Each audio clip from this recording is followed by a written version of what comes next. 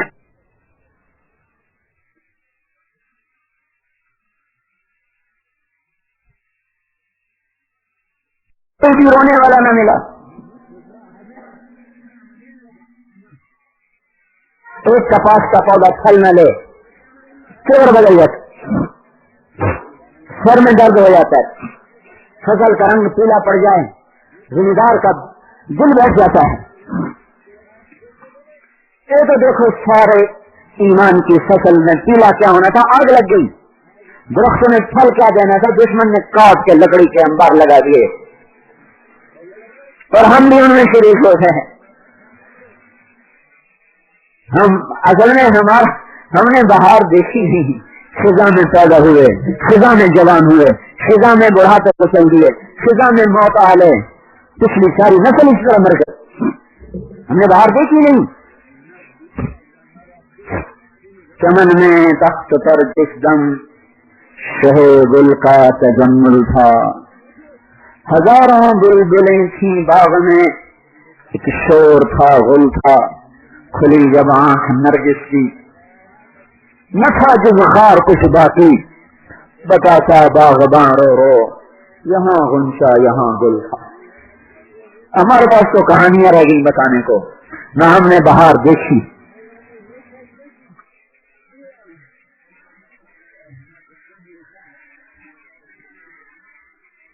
اور آگے نسل کو دیکھ کر نہ نظر آ رہا ہے کہ آگے دکھائی بھی دے گی کہ نہیں، پوری نسل ہی فروخت ہو گئی۔ کوئی سیاست پہ بک گیا، کوئی گانے بجانے پہ بک گیا، کوئی دکانوں پہ فروخت ہو گیا، کوئی عزتوں پہ فروخت ہو گیا۔ منڈی بن گئی، امت منڈی میں آ گئی، منڈی میں آ گئی، ایسے غلے بکتے ہیں، ایسے ہم بھی بک گئے۔ تو احسان عظیم ہے اس وقت بھائیو لوگوں میں آ کر انہیں آخرت کا پیغام بتانا۔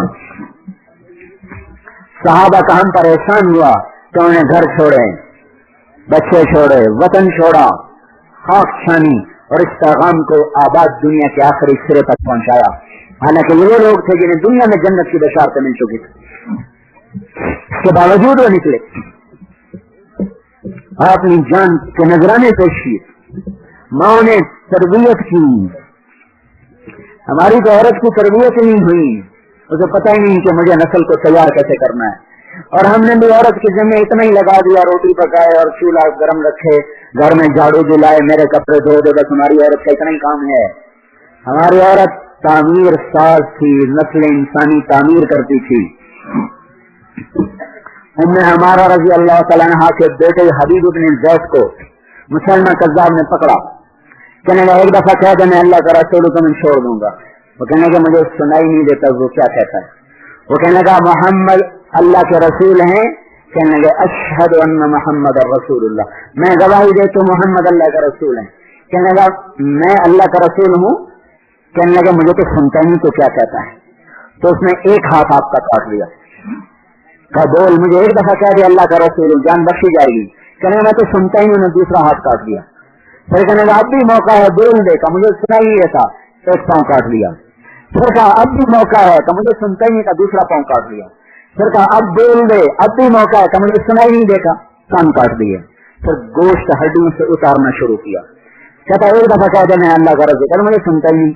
ایسے جیسے بکری کا ہم گوشت ہڈیوں سے اتارتے ہیں، ایسے حدیث کی کھال اتار دی، گوشت ادھیڑ دیا اور اس درد سے ذبح کیا کہ پرائے بھی سنے تو ان کے خون کے آنسو نکل آئے. لیکن جب اس کی سگی ماں میں ہمارا رضی اللہ تعالیٰ عنہ کو خبر پہنچی کہ تیرے بیٹے حبیب کو اس طرح ذبح کر دیا گیا، تو انہوں نے ارشاد فرمایا لہذا اليوم ارضعته وعند الله احتسبته، یہی دن دیکھنے کے لیے میں نے اسے دودھ پلایا تھا،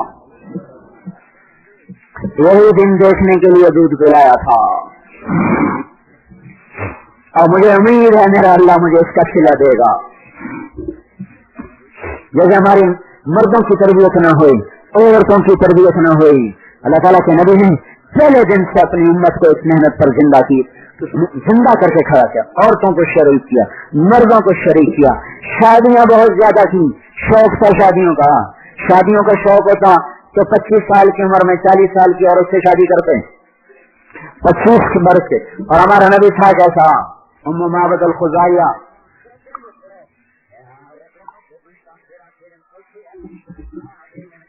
کہ خیمے صاحب کو گزر ہوا،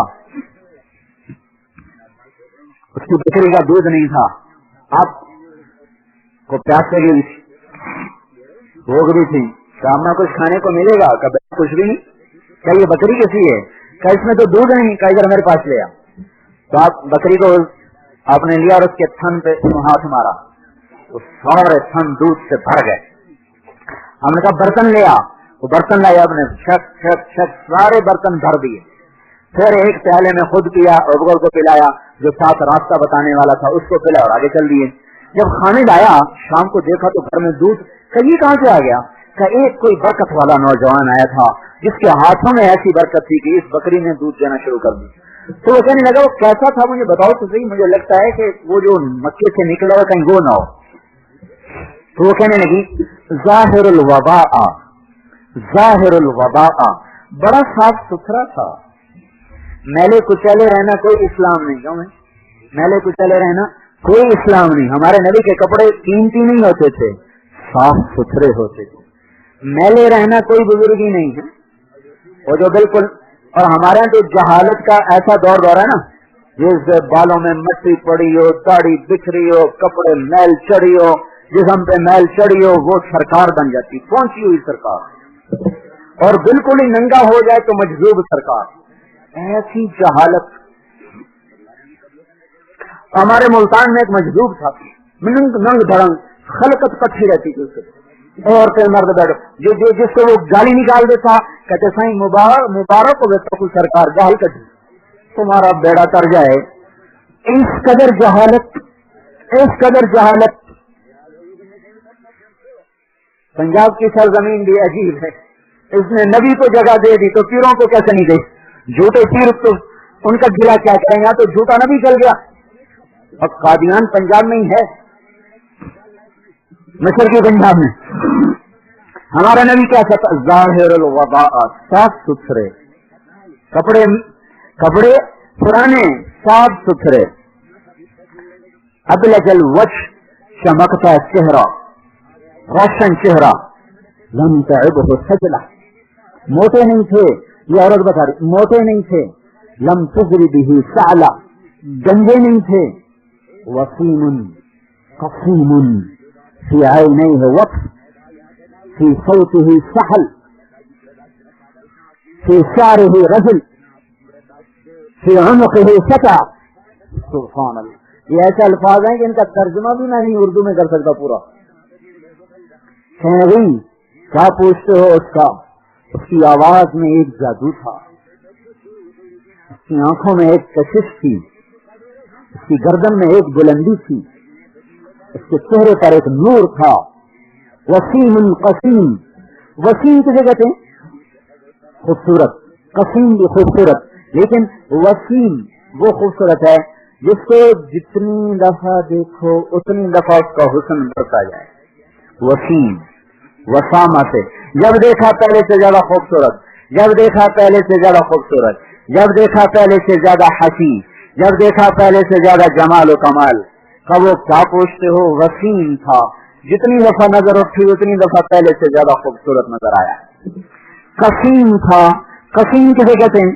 قسیم فلانا بڑے قد, سونے قد دے, مطلب قد تو لمبا ہے, شکل ایسی نہیں. فلانی کی آنکھیں بڑی خوبصورت ہیں, کیا مطلب آنکھیں تو بڑی خوبصورت ہیں, ناک ایسا نہیں.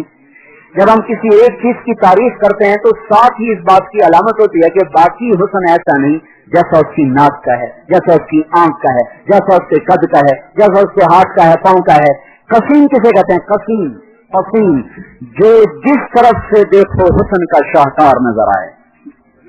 تو یہ دنیا میں ایک ہی آیا, وسیم قسیم وسیم قسیم.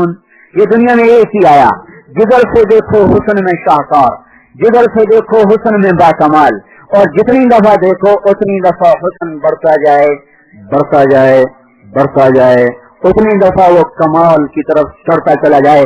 ایسا ہمارا نبی. اذا تکلم الہ الوقار, جب بولتے تھے الہ البہا, ایک رونق آپ پہ چھا جاتی تھی. فاذا سکت الہ الوقار, جب آپ خاموش ہوتے تھے تو آپ پر ایک وقار چھا جاتا تھا. اندر الصلاحہ, تر و تازہ, خوش تر و تازہ سبز ٹہنی کی طرح لچکدار اس کا جسم. یہ ایک عورت لمبی چوڑی پوری ایک جلد حضور صلی اللہ علیہ وسلم کے حلیے پر ہی چلتی چلی گئی ہے. وہ سبل الہدا والرشاد سیرت کی کتاب پر ہر صحابی نے حضور صلی اللہ علیہ وسلم کو جیسے بیان کیا کہ ہمارا نبی کیسا تھا, ہمارا نبی کیسا تھا, ہمارا نبی کیسا تھا, ایک ایک چیز کو کھول کھول کھول کھول کے بیان کیا. یہ مبارک زندگی کا تعارف کروانا یہ ہمارے ذمے. ایسے حسین آدمی کو کون لڑکی نہیں دے گا, جوان خوبصورت کماری, جس کا حسن ایسا ہو ہے کہ اللہ نے نمونہ ایک ہی بنایا, پھر اور کوئی بنایا ہی نہیں. حضرت عائشہ فرماتی تھی اور یوسف علیہ السلام کو دیکھ کر عورتوں نے ہاتھ کاٹے تھے, میرے محبوب کو دیکھتی تو دل پہ چھریاں مار جاتی, انہیں پتہ ہی نہیں چلتا. آپ کا ظاہری چمک نور ایسا تھا, جب کبھی آپ کے ماتھے پر پسینہ آ جاتا تھا نا تو اس میں سے شوائیں نکلنا شروع ہو جاتی تھی. چرخا کاٹ رہے ہیں, چرخا. آگے حضور بیٹھے ہوئے تھے گرمی, اور آپ اپنا کوئی جوتا ٹھیک کر رہے تھے یا کپڑا ٹھیک کر رہے تھے, تو پسینے سے قطرے ماتھے پر آ گئے, وہ چمکنے لگے. تو عائشہ نے چرخا چھوڑ دیا, آپ کو دیکھنا شروع کر دیا. تو آپ نے کہا کیا دیکھ رہی ہو؟ فَإِذَا نَظَرْتُ إِلَىٰ أَسَرَّةِ وَجْهِهِ بَرَكَتْ كَبَرْقِ الْعَارِضِ الْمُتَهَلِّلِ. ایک دم حضلی کا شعر پڑا کہ جب میں ان کے چہرے پر نظر ڈالتا ہوں تو یوں لگتا ہے کہ جیسے بجلیاں کوند رہی ہوں. ایسے آپ کا پسینہ ایسے خوبصورت ہو جاتا تھا تو آپ کی ذات کیسے حسین نہ ہوگی. تو 40 سال کی عورت سے شادی کرنے کا کیا ضرورت ہے, جس کے 2 نکاح پہلے ہو چکے ہوں, ہر نکاح سے اولاد بھی موجود ہو, پھر ان سے تیسری شادی. 25 برس کی جوانی, 40 برس کی ڈھلی ہوئی عورت کے ساتھ شادی, اور عمر کے 25 برس انہیں کے ساتھ گزار دیے. 50 برس کی عمر ایک عورت کے ساتھ گزار, اور جب 50 سال کے بعد ڈھلوان شروع ہو گئی, بڑھاپا شروع ہو گیا, اب دوسری شادی, تیسری شادی, چوتھی, پھر 5ویں, پھر 6ٹھی, پھر 7ویں, پھر 8, پھر 9, پھر 10, پھر 11. اس کو بھی کوئی شوق کی شادی کہہ سکتا ہے؟ جو بھرپور جوانی تھی ایک عورت کے ساتھ گزار. جب دوسری شادی کی حضرت سودا سے, وہ بھی 40 سال کے پیٹرن تھی. تیسری شادی آپ نے حضرت عائشہ سے کی, ایک کماری لڑکی بس. باقی شادی یا متعلقہ یا بیوہ, یا متعلقہ یا بیوہ, اور اللہ کے امر سے کی ہے ہر شادی. وَلَا أَن تَبَدَّلَ بِهِنَّ مِنْ أَزْوَاجٍ وَلَوْ أَعْجَبَكَ حُسْنُهُنَّ. اللہ تعالیٰ کہہ رہا ہے یہی تیری بیویاں ہیں, دنیا میں بھی جنت میں بھی, ان کے سوا تیرے لیے کوئی عورت جائز نہیں. امر الہی سے شادی ہو رہی. حضرت زینب صاحب شادی کرنا ہی نہیں چاہتے. زید کی بیوی, زید بن حارثہ کی بیوی, زید بن حارثہ کو بیٹا بنایا ہوا تھا, اور عرب میں دستور تھا جس کو بیٹا بنا لو تو وہ سکا بیٹا شمار ہوتا تھا. وہ نام زید بن محمد چلتا تھا, وراثت میں حصہ ملتا تھا. اللہ اس بات کو ختم کرنا چاہتے تھے کہ بیٹا باپ کا ہوتا ہے, یہ کوئی نہیں کہ اس کو میں نے بیٹا بنا لیا. اللہ یہ بات ختم کرنا چاہتے تھے. تو اللہ تعالیٰ ادعوہم لآبائہم، ان کو ان کے باپ کے نام سے پکارو. دیکھو حضرت زید کا نام صرف قرآن میں آیا ہے، اس کے علاوہ کسی صحابی کا نام قرآن میں نہیں آیا. اور غالباً اس کی وجہ یہ ہے کہ جب اللہ تعالیٰ نے حضرت زید سے ایک فضیلت کو واپس لیا، چونکہ زید بن محمد کہلاتے تھے، زید بن محمد آپ نے بیٹا بنایا تھا، بچپن میں کوئی ساتھ لے لیا تھا، تو اللہ نے کہا نہیں زید بن حارثہ کہو، زید بن حارثہ کہو. تو زید پر بہت بڑا امتحان آیا کہ ہائے میری اتنی بڑی نسبت مجھ سے چھن گئی. تو اللہ تعالیٰ نے اس نسبت کے لینے کے بدلے میں قرآن میں آپ کے نام کو ہمیشہ کے لیے زندہ کر دیا. فلما قضى زید منها وطرا زوجناها. تب بیٹے منہ بولا بیٹا سگا بیٹا، اس کی بیوی بہو انہوں نے دے دی طلاق. اللہ کہیں نکاح کرو نکاح کرو. اب آپ نکاح کرو. اب آپ نکاح کرنے پہ آ نہیں رہے کہ میں نے نکاح کیا تو سارا عرب کہے گا بہو گھر میں بٹھا لی. تو جب آپ نے تھوڑی تاخیر کی تو اللہ پاک نے آسمان سے آئے تو فلما قضى زید منها وطرا زوجناها. جب زید نے طلاق دی تو میں نے تیرا نکاح پڑھ دیا. یہ واحد نکاح ہے جو آسمانوں پہ ہوا، نہ اس میں ایجاب نہ قبول ہے، نہ گواہ نہ وکیل نہ کوئی نکاح خاں. ایجاب قبول واجب ہے نکاح میں نے تیرے نکاح میں دیا یہ کہنا واجب ہے. اگلا کہ میں نے قبول کیا یہ کہنا واجب ہے. یہ نہ ہو تو ہو ہی نہیں سکتا. ہمارے عزیز کے نوکر کا نکاح ہو رہا تھا تو وہ مولوی صاحب نے اسے کہا ہاں بھائی میں فلاں دی اتنے میرج تیرے نکاح جتنی تو قبول کی تھی پانڈا جی میں سائنس سارے دی صلاح ہوئے. مولوی صاحب کہنے سارے دی صلاح نال نکاح نہیں ہونا، تیری صلاح نال ہونا. تو جب تک وہ یہ نہ کہے میں نے قبول کیا نکاح ہی نہیں ہوتا. کہ یہ ایک وہ نکاح ہے جس کا نہ کوئی نکاح خواہ ہے، جس کا نہ ایجاب ہے نہ قبول ہے نہ گواہ ہے نہ مہر ہے. آسمان سے اللہ نے کہا میں نے تیرا نکاح زینب سے کر دیا. تو آپ مسکرائے کہا کون جا کے زینب کو خوشخبری دے گا کہ اللہ نے اس کو میری بیوی بنا دیا. تو ایک خاتون بھاگی ہوئی گئی، انہوں نے خوشخبری دی تو زینب عبد اللہ نے اپنا ہار اس کے گلے میں ڈال دیا اور سجدہ شکر میں 2 نفل پڑھے، سجدہ شکر بجا لائیں. اور یہ 5 ہجری کا واقعہ ہے. اس ولیمے پر حضرت زینب نے کہا یا رسول اللہ یہ ولیمہ میں خود کروں گی، میں اپنے پیسے سے کروں گی. تو یہ ولیمہ بڑا پرتکلف ہوا، یعنی ایک گائے ذبح کی گئی اور ایک روایت میں بکری ذبح کی گئی، ایک روایت میں گائے ذبح کی گئی. تو غالباً گمان یہ کہ گائے والی روایت زیادہ صحیح ہے کہ ایک گائے ذبح ہوئی اور سارے مدینے کو روٹی کھلائی گئی. بکری والی روایت بھی صحیح ہے، معجزتاً اللہ تعالیٰ نے ایک بکری سارے مدینے والوں کو کھلا دی، لیکن ولیمے میں تکلف کیا گیا. یہ جو آپ نے کثرت سے شادیاں کی یہ عورتوں نے دین کے کام کو زندہ کرنے کے لیے تھا کہ عورت اپنے آپ کو صرف بچے پالنے اور پرورش کرنے کی ذمہ دار نہ سمجھے اور صرف روٹی پکانے کی ذمہ دار نہ سمجھے، بلکہ اس امت کی عورت بھی ساری دنیا میں اسلام پھیلانے کی ذمہ دار ہے اور سارے عالم کے انسانوں کو اللہ کا پیغام سنانے کی ذمہ دار ہے. اللہ تعالیٰ نے اپنے نبی کو 11 بیویاں عطا فرمائیں. تو آپ کی زندگی میں انتقال کر کے حضرت خدیجہ اور حضرت زینب بنت خزیمہ، باقی 9 زندہ رہیں اور آپ کے بعد کافی دیر تک زندہ رہیں. ان 9 گھروں میں ہر وقت اللہ پاک کے دین کی تعلیم چلتی تھی.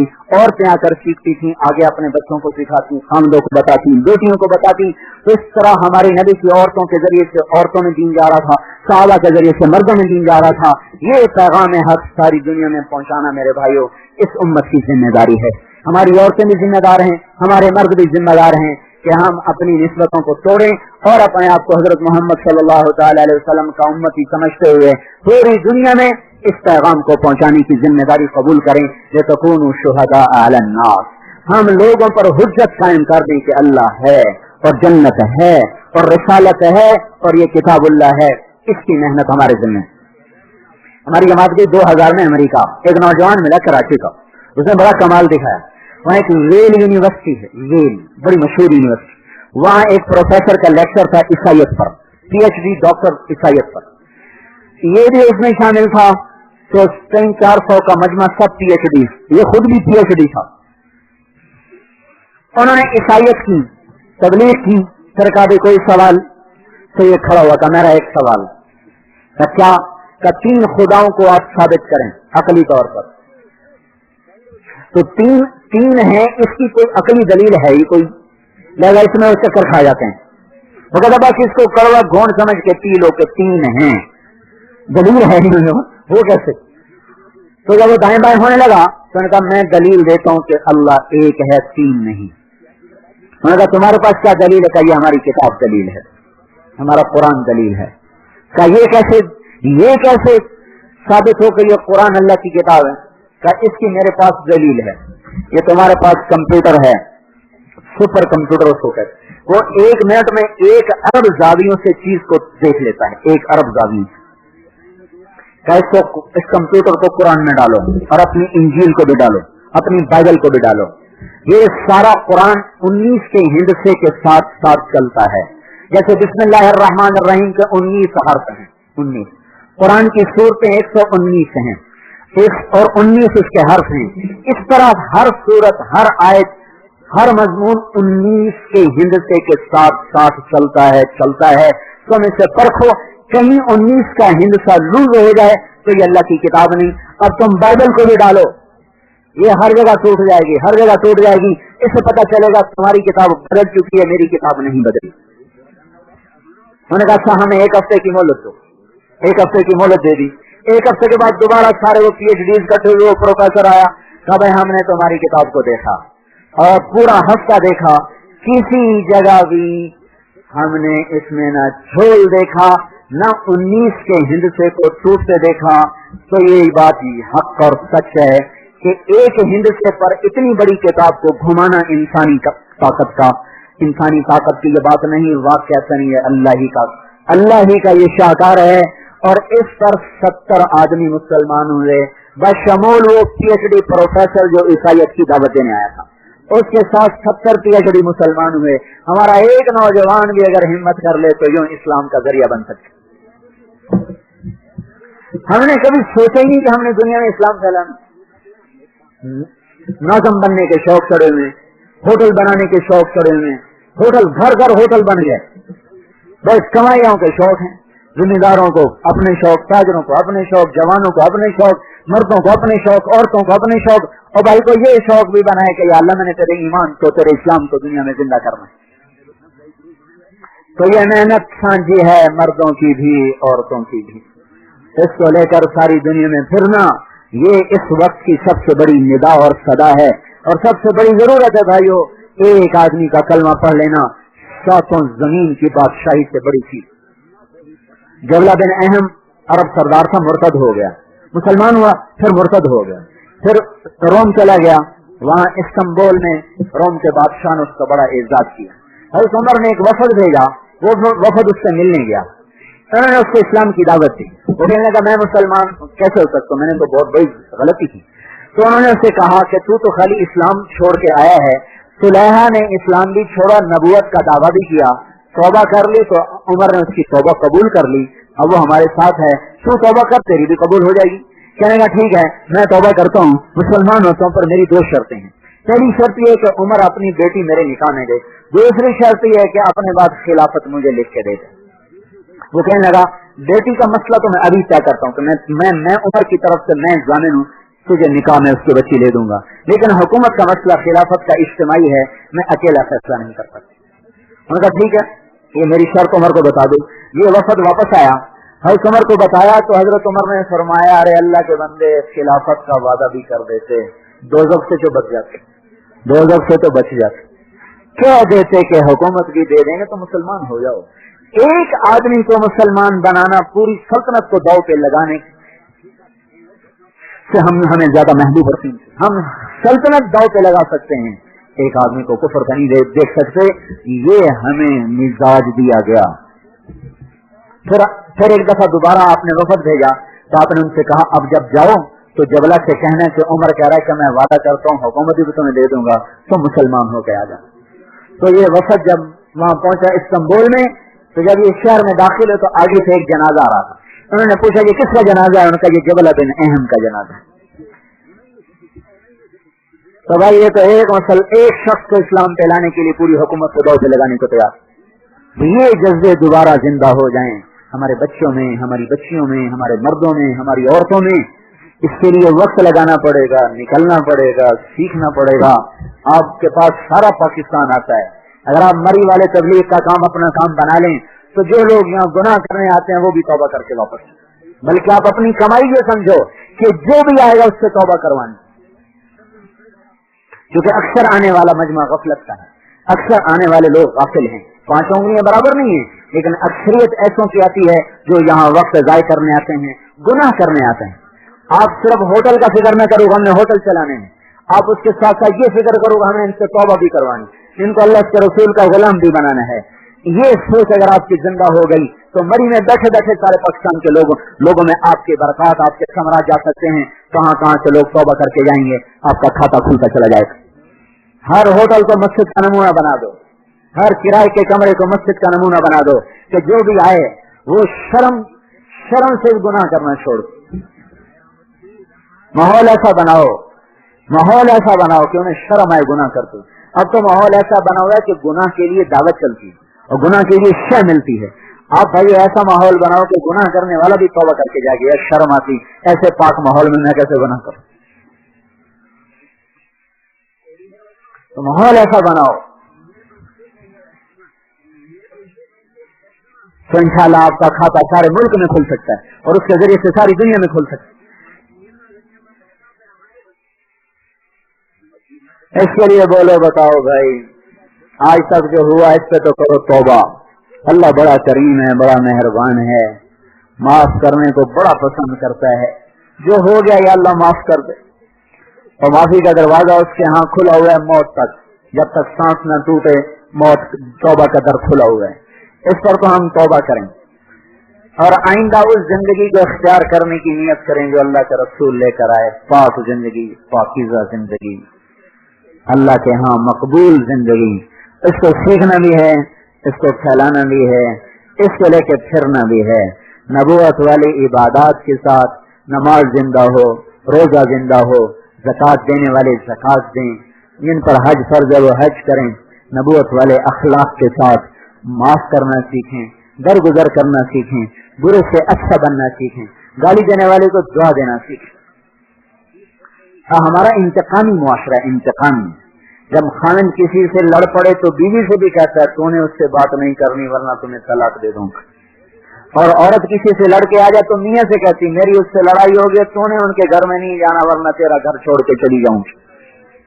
ہم نے یہ کانٹے جو بوئے ہیں ان کو ہم نے کاٹنا ہے، اور حضرت محمد صلی اللہ علیہ وسلم کی محبت والی اخلاق والی زندگی کا بیج بکھیرنا ہے کہ ہم نفرت کے بدلے میں محبت دیں، گالی کے بدلے میں دعا دیں، اور غصے کے بدلے میں نرمی دیں، اور ذلت کے بدلے میں ان کو عزت دیں۔